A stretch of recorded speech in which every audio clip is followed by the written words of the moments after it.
कहानी की शुरुआत होती है ग्रे ट्रेस नाम के एक कार मैकेनिक से, जो अपने गैराज में एक कार को रिपेयर कर रहा होता है। यह कार उसके एक रेगुलर कस्टमर की होती है और आज उसे यह कार अपने कस्टमर को वापस देने जाना था। जब ग्रे गैराज को बंद करके इस कार को उसके मालिक के पास छोड़ने के लिए निकलता है, तभी उसकी वाइफ आशा अपनी एआई ऑटोमेटिक कार में वहाँ पहुँचती है। आशा के पास जो ऑटोमेटिक कार थी वह काफी ज्यादा एडवांस थी। यह कार बिना स्टीयरिंग व्हील पकड़े इंसान को सिर्फ वॉइस कमांड पर उसकी लोकेशन तक पहुँचा देती थी। लेकिन ग्रे को एआई टेक्नोलॉजी बिल्कुल भी पसंद नहीं थी। उसका मानना था कि ये रोबोटिक मशीनें आगे जाकर इंसानों के लिए बहुत बड़ा खतरा बनेंगी। लेकिन दूसरी तरफ ग्रे की वाइफ आशा एक बहुत ही बड़ी एआई कंपनी में काम करती थी। इन दोनों की सोच में जमीन आसमान का फर्क था, लेकिन फिर भी ये दोनों एक दूसरे से बहुत ज्यादा प्यार करते थे। ग्रे अपनी वाइफ आशा से कहता है, चलो आज मैं तुम्हें किसी से मिलवाता हूँ। मेरा एक रेगुलर कस्टमर है जिसकी कार मैंने ठीक कर ली है और अब मुझे उसे उसकी कार वापस करनी है। आशा पहले तो वहाँ जाने से इनकार करती है, लेकिन ग्रे के बार बार कहने पर वह वहां जाने के लिए राजी हो जाती है। मगर ग्रे को यह नहीं पता होता कि आशा को वहां ले जाकर वह अपनी जिंदगी की सबसे बड़ी गलती कर रहा है। इसके बाद ये दोनों उसी कस्टमर की कार में बैठकर उसके घर की तरफ निकल पड़ते हैं और आशा की ऑटोमेटिक कार भी उनके पीछे आ रही होती है, ताकि जब ग्रे अपने कस्टमर को उसकी कार उसके हवाले कर दे तो ये दोनों अपनी ऑटोमेटिक कार से घर वापस जा सके। वहाँ पहुँचने पर ग्रे अपनी वाइफ को एक आदमी से मिलवाता है जिसका नाम एरन कीन होता है। तब ग्रे की वाइफ उसे देखकर काफी हैरान रह जाती है, क्योंकि एरन एक बहुत बड़ी टेक कंपनी का मालिक होता है। उसकी कंपनी एआई ऑटोमेटिक टेक्नोलॉजी बनाती थी। यहाँ आशा अपने हस्बैंड ग्रे से कहती है कि तुमने मुझे पहले क्यों नहीं बताया कि तुम मुझे एरन से मिलवाने ला रहे हो। असल में एरन ही ग्रे का रेगुलर कस्टमर होता है, लेकिन यहाँ हम देखते हैं कि एरन का नेचर थोड़ा अजीब सा होता है। उसे यह भी नहीं पता होता कि जब किसी से मिलते हैं तो किस तरीके से मिला जाता है। आशा एरन से कहती है कि वह भी एक एआई टेक कंपनी में काम करती है जो जल्द ही उसकी कंपनी के बराबर पहुँच जाएगी, जिस पर एरन मुस्कुराते हुए कहता है, ऐसा कभी नहीं हो सकता, चलो दिखाता हूँ क्यों। और फिर एरन उन दोनों को अपनी लैब में ले जाता है। वहाँ एरन अपने द्वारा बनाई गई एक स्पेशल चिप दिखाता है, जो कि एक एआई यानी आर्टिफिशियल इंटेलिजेंस चिप होती है, और उस चिप का नाम होता है स्टेम। वह बताता है कि यह चिप कुछ भी कर सकती है, क्योंकि इसमें बहुत सारी पावर है और इससे तेज दिमाग आज तक किसी ने नहीं बनाया। इस इन्वेंशन को देखने के बाद ग्रे और उसकी वाइफ अपनी इलेक्ट्रिक कार से घर वापस जा रहे होते। कार ऑटोमेटिक मोड पर होती है। आशा और ग्रे गाड़ी की पिछली सीट पर रोमांस में मशरूफ होते हैं, लेकिन तभी अचानक उनकी कार अपने रास्ते से भटककर दूसरे रास्ते पर चलने लगती है। ग्रे नोटिस करता है कि कार वहां नहीं जा रही है जहां उसे जाना चाहिए था। तब ग्रे की वाइफ अपनी कार को वापस घर के रास्ते पर चलने के लिए कहती है, लेकिन कार जवाब देती है कि सिस्टम में कोई खराबी आ गई। ग्रे मैन्युअली कार की ब्रेक दबाकर उसे रोकने की कोशिश करता, लेकिन कार रुकने के बजाय और ज्यादा तेज हो जाती है। ये दोनों कार को रोकने की काफी कोशिश करते हैं, लेकिन कार कंट्रोल में नहीं आती, जिसकी वजह से उनकी कार एक स्पीड ब्रेकर से टकराकर पलट जाती। लकीली इस एक्सीडेंट में दोनों को ज्यादा चोट नहीं आती और वे बच जाते हैं। वे कार से निकलने की कोशिश कर रहे होते हैं कि तभी वहाँ एक दूसरी गाड़ी आकर रुकती है। उस गाड़ी से 4 लोग बाहर आते हैं और वे दोनों को कार से बाहर निकालकर पकड़ लेते हैं। उसी जगह ऊपर से पुलिस ड्रोन कैमरा सब कुछ रिकॉर्ड कर रहा होता है, लेकिन वह उन चारों लोगों को पहचान नहीं पाता। यहाँ ग्रे को लगता है कि शायद ये लोग चोर हैं। वह उनसे कहता है, प्लीज हमें छोड़ दो, बदले में तुम हमारी गाड़ी, पैसे सब कुछ ले सकते हो। लेकिन वे लोग ग्रे की कोई बात नहीं सुनते और उनमें से एक आदमी ग्रे की वाइफ आशा को गोली मार देता है। ये देखकर ग्रे पूरी तरह से सुन्न हो जाता है। उसकी आंखों के सामने उसकी पूरी दुनिया उजड़ जाती है और वह जोर जोर से चीखने लगता है। इसके बाद वे लोग ग्रे को पकड़कर पहले उसे बुरी तरह मारते हैं और फिर ग्रे को भी गर्दन के पीछे गोली मार देते हैं।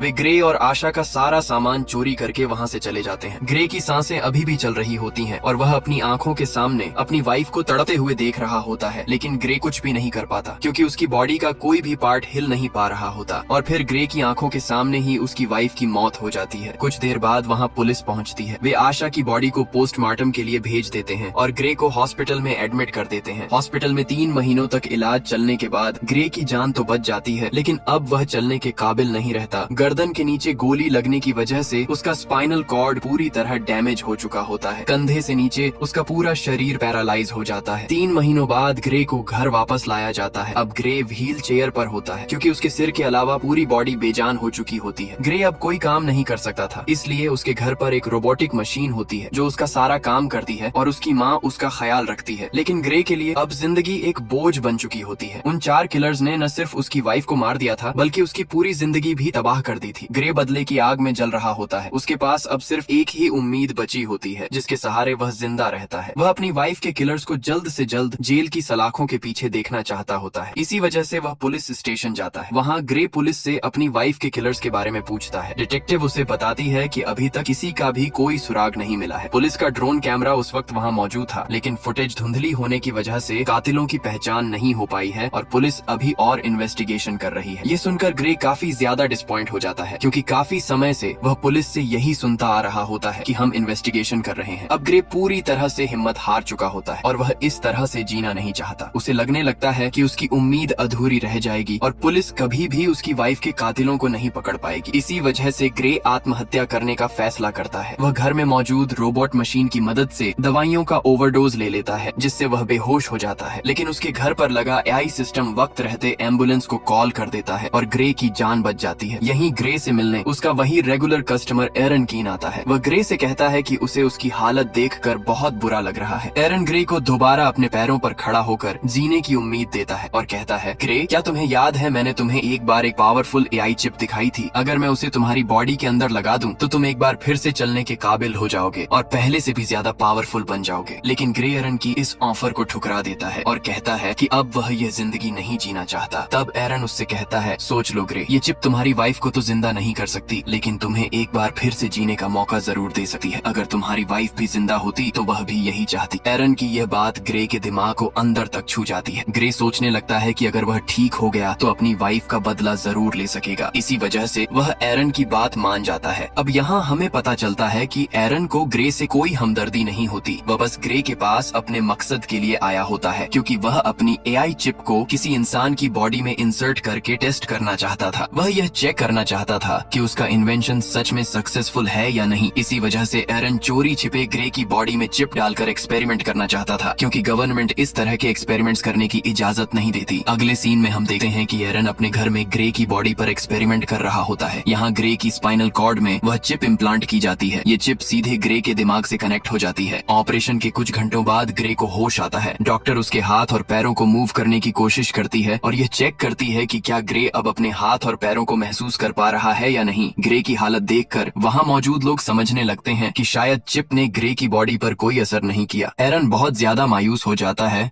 क्योंकि उसे लगता है कि उसके इतने सालों की मेहनत बेकार चली गई। लेकिन तभी अचानक ग्रे अपने हाथों को हिलाने लगता है। ये देखकर सब लोग हैरान रह जाते हैं। अब ग्रे अपने दोनों हाथ मूव कर पा रहा होता है और देखते ही देखते वह अपने दोनों पैरों पर खड़ा हो जाता है। खुद को ठीक होता देखकर ग्रे बहुत ज्यादा खुश हो जाता है। अब वह खुद को पहले से भी ज्यादा पावरफुल फील करने लगता है। एरन भी अपना एक्सपेरिमेंट सक्सेसफुल होता देखकर काफी खुश हो जाता है। इसके बाद एरन ग्रे से एक कॉन्ट्रैक्ट पर साइन करवाता है, जिसमें लिखा होता है कि ग्रे किसी को भी यह नहीं बताएगा कि वह चल सकता है और उसे सबकी नजरों में पैरालाइज्ड बनकर ही रहना होगा। क्योंकि अगर गवर्नमेंट को यह पता चल गया कि ग्रे एआई चिप की मदद से दोबारा चल पा रहा है तो एरन को अरेस्ट कर लिया जाएगा और ग्रे की बॉडी से उस चिप को निकाल लिया जाएगा, क्योंकि किसी इंसान की बॉडी में इस तरह की चिप लगाना इल्लीगल है। इसके बाद ग्रे अपनी व्हील चेयर पर बैठकर घर वापस आ जाता है। घर पहुंचने पर ग्रे को पता चलता है कि उसके लिए डिटेक्टिव की तरफ से एक पैकेज आया है। उस पैकेज में ग्रे की वाइफ की पोस्टमार्टम रिपोर्ट और उसके केस से जुड़ी कुछ जरूरी जानकारी होती है। ग्रे पुलिस ड्रोन से रिकॉर्ड की गई फुटेज देखने लगता है, लेकिन फुटेज काफी धुंधली होती है। इस वजह से ग्रे को किलर्स के बारे में कोई खास जानकारी नहीं मिल पाती। वह मायूसी में शराब पीने लगता है। तभी अचानक उसे एक आवाज सुनाई देती है। क्या तुमने फुटेज में एक चीज नोटिस की? ये आवाज सुनकर ग्रे इधर उधर देखने लगता है, लेकिन उसे वहाँ कोई नजर नहीं आता। ग्रे घबरा कर कहता है, कौन है? सामने आओ। तभी फिर से वही आवाज आती है, शांत हो जाओ ग्रे, मैं तुम्हारे अंदर लगी वही एआई चिप हूँ, वही सिस्टम जो तुम्हारी बॉडी को कंट्रोल कर रहा है। ये सुनकर ग्रे सोचता है कि शायद वह पागल हो गया है। इस पर चिप जवाब देती है, नहीं ग्रे, तुम पागल नहीं हुए हो। ऑपरेशन के दिन से ही मैं तुम्हारे साथ हूँ। तुम जो देख सकते हो मैं भी वही देख सकती हूँ। ग्रे पूछता है, क्या तुम्हें और कोई सुन सकता है? चिप जवाब देती है, नहीं, मुझे सिर्फ तुम ही सुन सकते हो। अब चिप ग्रे की मदद करने लगती है ताकि ड्रोन फुटेज की मदद से ग्रे यह पता लगा सके कि उसकी वाइफ को मारने वाले लोग कौन थे। ग्रे जो कुछ भी देख रहा होता है चिप भी वही सब देख पा रही होती है। चिप ग्रे का ध्यान फुटेज में एक किलर की तरफ दिलाती है और कहती है, देखो ग्रे, इन चारों में से एक की बॉडी पर टैटू बना हुआ है, लेकिन वह टैटू बहुत ज्यादा ब्लर होता है। ग्रे कहता है ये तो बिल्कुल क्लियर नहीं है, मैं इसे देख नहीं सकता। चिप जवाब देती है तुम नहीं देख पा रहे हो, लेकिन मैं देख सकती हूँ। मैं इस टैटू की एक क्लियर इमेज बना सकती हूँ, बस तुम एक पेपर और पेंसिल उठा लो। ग्रे के पेपर और पेंसिल उठाते ही चिप ग्रे के हाथों की मदद से बिल्कुल परफेक्ट वही टैटू बना देती है। जब ग्रे उस टैटू को ध्यान से देखता है तो उसे पता चलता है कि यह एक मिलिट्री टैटू है। थोड़ी रिसर्च करने के बाद ग्रे को उस टैटू वाले आदमी के बारे में पूरी जानकारी मिल जाती है। ग्रे हैरान रह जाता है क्योंकि चिप ने कुछ ही मिनटों में उस कातिल का टैटू और उसका एड्रेस निकाल लिया, जिसे पुलिस महीनों की इन्वेस्टिगेशन के बाद भी नहीं ढूंढ पाई थी। ग्रे बहुत खुश हो जाता है क्योंकि उसे अपनी वाइफ के किलर्स में से एक किलर का पता चल चुका होता है। वह उसके बारे में पुलिस को इन्फॉर्म करने का सोचता है, लेकिन तभी चिप उसे रोक देती है। चिप ग्रे को याद दिलाती है कि एरन ने उसे यह सब करने से मना किया। वह कहती है तुम भूल गए कि तुमने एरन के साथ कॉन्ट्रैक्ट साइन किया था। अगर तुम पुलिस को इस किलर के बारे में बताओगे तो वे तुमसे पूछेंगे कि तुम्हें यह सब कैसे पता चला और यह टैटू तुमने कैसे बनाया। ग्रे चिप से पूछता तो फिर बताओ अब मैं क्या करूं? चिप जवाब देती है पहले तुम खुद उस आदमी के एड्रेस पर जाओ और उसके खिलाफ सबूत इकट्ठा कर। इसी वजह से ग्रे खुद उस जगह पहुंच जाता है। वहाँ पुलिस ड्रोन मौजूद होते हैं, इसलिए ग्रे ड्रोन के सामने अपनी व्हील चेयर पर ही बैठा रहता है। जैसे ही ड्रोन वहाँ से चले जाते हैं, ग्रे चुपके से खड़ा होता है और किलर के घर की तरफ बढ़ जाता है। ग्रे दरवाजा खोलकर घर के अंदर चला जाता है और वहाँ सबूत ढूंढने लगता है। तभी उसे पता चलता है कि उस किलर को किसी ने बहुत सारे मैसेज भेजे हैं। ग्रे के अंदर लगी चिप उन मैसेजेस को कुछ ही सेकंड में पढ़ लेती है। चिप ग्रे से कहती है इन मैसेजेस में ओल्ड बोन नाम की जगह का बार बार जिक्र है, क्या तुम्हें इसके बारे में कुछ पता है? ग्रे जवाब देता है हाँ, यह हमारे घर के पास ही एक बार है। इसी बीच ग्रे को किसी के आने की आवाज सुनाई देती है। असल में वह किलर वापस आ चुका होता है। वह देखता है कि उसके घर में सारा सामान बिखरा पड़ा है। तभी वह सामने लगे शीशे में ग्रे को देख लेता है। वह तुरंत ग्रे पर हमला कर देता है और पूछता है तुमने मुझे कैसे ढूंढा? ग्रे कोई जवाब नहीं देता और उल्टा उससे पूछता है तुम बताओ मेरी वाइफ को किसने मारा था? वह किलर बहुत ताकतवर होता है और ग्रे पर भारी पड़ने लगता है। इससे पहले कि वह ग्रे को मार पाता, ग्रे के अंदर लगी चिप उससे कहती है मुझे तुम्हारी बॉडी का फुल कंट्रोल दो ताकि मैं कुछ कर सकूं। और बिना सोचे समझे ग्रे उसे परमिशन दे देता है। शिप से परमिशन मिलने के बाद ग्रे अचानक उस किलर पर जोरदार हमला कर देता है और उसे बेहद बेरहमी से पीटने लगता है। किलर पूरी तरह घबरा जाता है और सोचने लगता है कि आखिर अचानक इस आदमी में इतनी ताकत कहां से आ गई। वहीं दूसरी तरफ ग्रे खुद भी हैरान होता है कि आखिर वह इतना ताकतवर कैसे हो गया। इसी बीच ग्रे उस किलर से कहता है कि वह खुद को उसके हवाले कर दे, लेकिन तभी वो किलर अचानक एक नाइफ निकालकर ग्रे पर अटैक कर देता है। इस सिचुएशन को देखते ही स्टेम तुरंत कंट्रोल ले लेती है और पूरे हालात संभालते हुए उस किलर को वहीं मार डालती है। किलर के मरते ही स्टेम ग्रे को उसका बॉडी कंट्रोल वापस दे देती है। यह देखकर ग्रे पूरी तरह टूट जाता है क्योंकि वह किसी को जान से मारना नहीं चाहता था। उसे लगता है कि अब उसका जेल जाना तय है। स्टेम ग्रे से कहती है घबराओ मत ग्रे, तुम्हें कुछ नहीं होगा, बस जल्दी से यहाँ से अपने सारे फिंगरप्रिंट्स मिटा दो। स्टेम जैसा कहती है ग्रे बिल्कुल वैसा ही करता है। कुछ देर बाद पुलिस उस आदमी की बॉडी को पोस्टमार्टम के लिए ले जाती है, जहाँ हम उस डिटेक्टिव को देखते हैं। पोस्टमार्टम के दौरान डिटेक्टिव को पता चलता है कि उस आदमी की बॉडी के अंदर एक वेपन इंसर्ट किया गया था और उसकी पूरी बॉडी में छोटी छोटी वायरिंग फैली हुई थी। यानी वह किलर कोई आम इंसान नहीं बल्कि एक अपग्रेडेड ह्यूमन था जो नॉर्मल इंसानों से कई गुना ज्यादा पावरफुल था। दूसरी तरफ एरन कीन ग्रे पर बुरी तरह गुस्सा करता है। वह कहता है तुमने उस किलर को क्यों मारा? ये काम बहुत ज्यादा रिस्की था। अगर तुम पकड़े जाते तो तुम्हारे साथ साथ मुझे भी जेल जाना पड़ता। मैंने यह चिप तुम्हारे अंदर इसलिए इंसर्ट नहीं की थी कि तुम अपनी वाइफ का बदला लो, और अगर दोबारा तुमने ऐसी कोई हरकत की तो मैं इस चिप को डीएक्टिवेट कर दूंगा, जिसके बाद तुम फिर से पूरी तरह पैरालाइज्ड हो जाओगे। इधर डिटेक्टिव भी लगातार यह पता लगाने की कोशिश कर रही होती है कि उस आदमी को आखिर किसने मारा। तभी उसे पता चलता है कि जिस समय उस किलर का मर्डर हुआ था उससे कुछ देर पहले ग्रे अपनी व्हील चेयर पर उसी एरिया में मौजूद था। इसके बाद डिटेक्टिव सीधे ग्रे के घर पहुंचती है। डिटेक्टिव ग्रे से कहती है हमने तुम्हें उसी समय उस इलाके में देखा था जिस समय सर्क नाम के आदमी का मर्डर हुआ है। हमें पहले से शक था कि वही आदमी तुम्हारी वाइफ के मर्डर में शामिल था, क्योंकि उसका क्रिमिनल रिकॉर्ड बहुत लंबा है और वह उसी एरिया में रहता था जहां तुम्हारी वाइफ को मारा गया था, और अब कल उसी आदमी का मर्डर हो चुका है। ये सुनकर ग्रे हैरानी से कहता है ओह